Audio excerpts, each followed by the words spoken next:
Kathleen Kennedy has steered the Lucasfilm ship since the Disney takeover in 2012, and it looks like that's about to come to an end. Strap yourselves in, because we're going to take a look at what's next for Star Wars and the direction they could take after Kathleen Kennedy's exit, and it might not all be plain sailing. We'll start with the wild reports that have been coming out from credible sources, and then we'll take a look at the known Star Wars slate and the rumoured projects on the way, and then we'll get into the speculation on who could take over as head of Lucasfilm. But first, we need to talk about the likely big shake-up that's coming to Lucasfilm, and it's all set to happen after the release of Indy 5, which comes out in June 2023. It's said to be the final hurrah for Kennedy at Lucasfilm, signing off on what looks set to be a solid project, riding off into the sunset, being able to boast whatever numbers that film pulls in. But as they say, as one door closes, another opens. The thing is, we don't know who's waiting behind this door for us just yet. Back in November 22, word became public that Disney was planning to remove Kathleen Kennedy as the president of Lucasfilm, a position she's occupied ever since George Lucas personally left her in charge as the sale went through to the House of Mouse. And this isn't some made-up clickbait, there's actually some substance behind this. Credit where credit's due, Kathleen Kennedy does have some wins on her plate, but she also has a lot of losses. Now, you've got to think back to the Rogue One, arguably one of the best Star Wars films in the Disney era, if not the best, and it actually stacks up with what came before. And then you have The Mandalorian, which is widely regarded as the best Star Wars show, maybe even the best show on Disney+. It's certainly the flagship show of Disney+. Now, excellent box office returns from the sequel trilogy does kind of mask the fan displeasure at what they've done with the franchise there. From a business point of view, it's still done exceptionally well. Now, it's become public knowledge that she has had issues with directors, and the most notable of them being the Patty Jenkins situation. Now, regardless on what side of the fence you're on there, you can't deny there must have been something going on, because there's not usually this much smoke without a fire. Now, we have had a lack of Star Wars movies since 2019, The Rise of Skywalker, which is seen as a bit of an issue within Disney.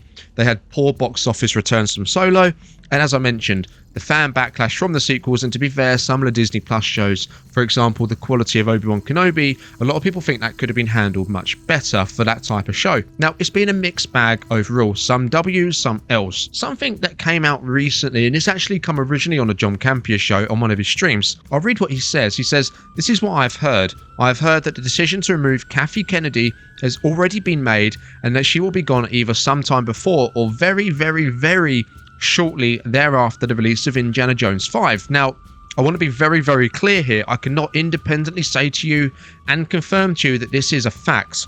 I will say that one of the two people that have contacted me has a 1000% average on the things they've informed me of. Alright, sometimes I will say something on a show, and then, like in the case of Edgar White, I will get contacted by certain people in the know that would say to me, hey, you said this, it was a great show, but you're wrong. I will tell you this, last night, in the last 14 hours, last night, I got an email from somebody very connected, and then this morning, I got a phone call from someone even more connected that got in touch with me, two separate people completely independent of each other. They got a hold of me and said, oh, John, Kathleen Kennedy is going to be more entrenched than Iger's in. I'm like, yep. And they said, you're wrong. There's a new update regarding what's been going on since that initial announcement on the Campea show. Cameron Pasha, a Hollywood screenwriter, recently dropped a rumor that he heard Kathleen Kennedy has signed a severance contract for around $25 to $30 million. She will be allowed to quietly remain the head of Lucasfilm for a few more months, he goes on to say, but that her retirement will be announced after the film has been released, so it's not going to be beforehand. She's going to, as what was alluded to earlier, stack them numbers from the indie film and then ride off with that fresh in people's minds. And it looks like she will retire and completely leave the industry altogether, potentially.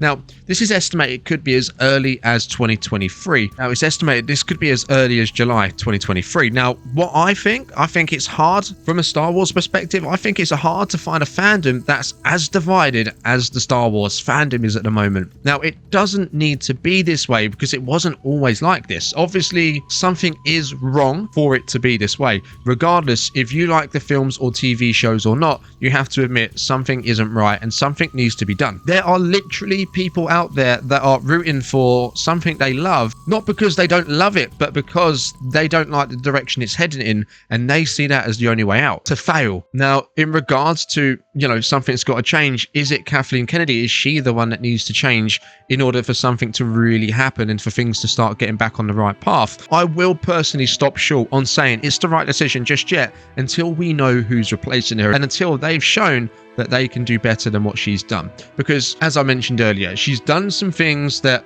we don't like. And maybe we give her more of the blame than she deserves. Some of it has to fall back on Disney as well.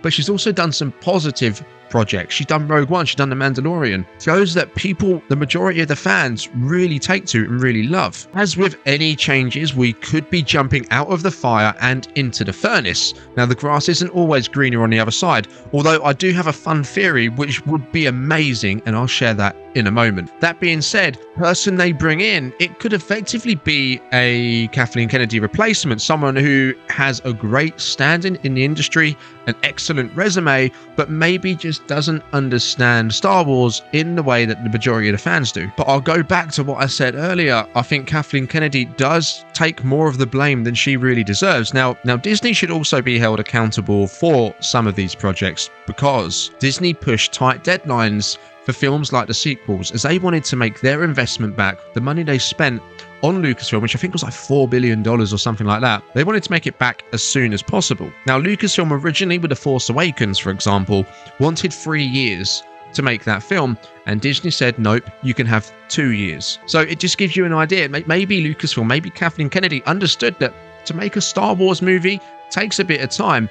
George Lucas never knocked out 2 Star Wars movies within 2 years. His was always 3 years. And that's originally what Lucasfilm wanted, but Disney said, nope, you're having 2 this time round. It's hard to say for an outsider, which the majority of us are. Even the news outlets that you see, they're all technically on the outside, for the most part. It's hard to say how much Kathleen Kennedy was responsible, but I wouldn't say she's blameless nonetheless. I just don't think it's all her fault. Despite leaving, we've already got announced projects on the way, and whoever comes in to replace her will have to have some kind of arrangement with Lucasfilm that, no, if you want these projects to be amazing and you want the fans to come back and be on board for absolutely everything we're going to produce, or the majority of the stuff we're going to make, then you need to understand some things. And they have to have that conversation with Disney, or there has to be some kind of understanding come into place. If they just get someone who's going to go, yes Mickey, no Mickey, 3 bags full Mickey, we could be in exactly the same situation we're in right now. It's not completely impossible for them to knock out a film in 2 years, but there's some things that need to be worked out. Now, despite leaving, we've already got announced projects on the way, and Kathleen Kennedy has already allegedly planned the next 3 films, even though she probably won't be around after the Ahsoka series, which I'd imagine is coming out in the summer of 2023. Even if Kathy goes, we'll still be living in this Kathleen Kennedy era of Star Wars content for years to come, with word on the street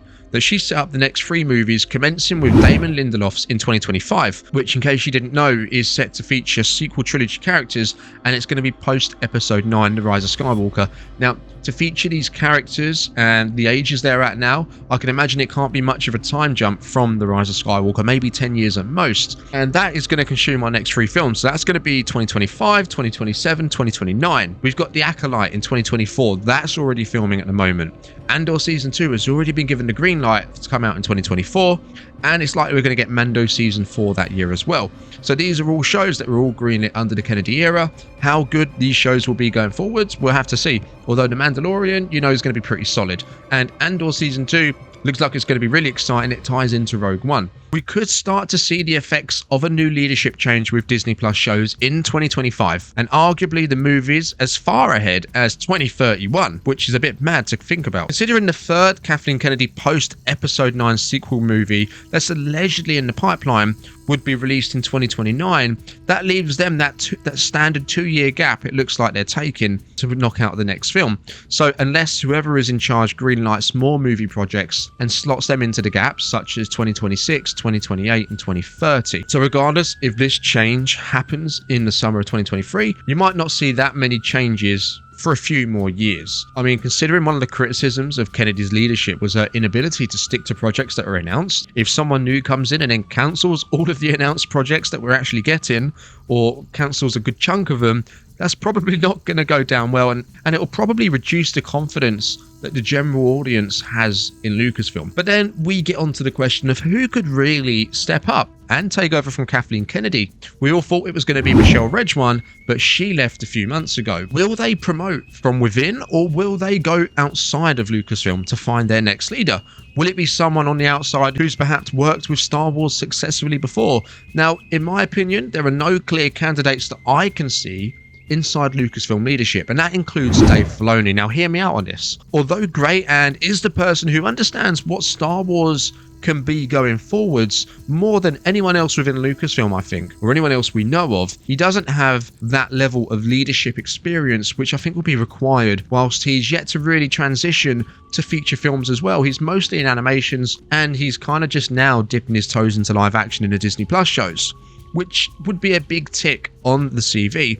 Maybe after the new one finishes, this new person that comes in 10 years down the line, maybe they move on. Maybe then Dave could be in a position to take over, but at the moment, I think it comes a little bit too soon. Now, here's my wild theory, and honestly, I don't think it will ever happen, but if it did, it would be crazy. Bob Iger has come back to Disney for 2 years to steady the ship. What if George did the same thing? What if they could somehow convince him to come back, whether it be a truck full of money or whether they're going to scrap the sequels, whatever. Imagine if that was the case. I mean, he wouldn't technically need to do that much. Rather than just give the green light to a few projects, have his name on a few of them, that would really boost morale for the Star Wars fandom. That would really build the hype back up for whatever movies they bring out going forwards. And he could there technically bridge the gap for a successor, or maybe even handpick the next one himself, or maybe that'll go above him, but he'll have some sort of input in the decision making.